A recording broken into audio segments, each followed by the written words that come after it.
කළා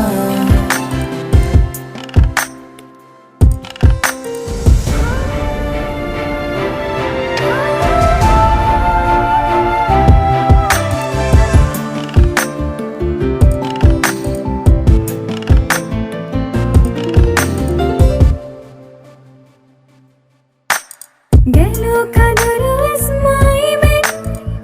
aita tulakitiya sina pukuru harakkaran indimu pitani vela දුකනු දැනෙන තරමට ළඟට වෙලා ඇස්පිය වෙන තුරුයි මුවකතු වෙලා සිනහස දැනෙන නිසා ඔය හද දැස්මට තුරුළු වෙලා ඉන්නම් දිවිය පුරා ඔබේ දැස් මත දැස්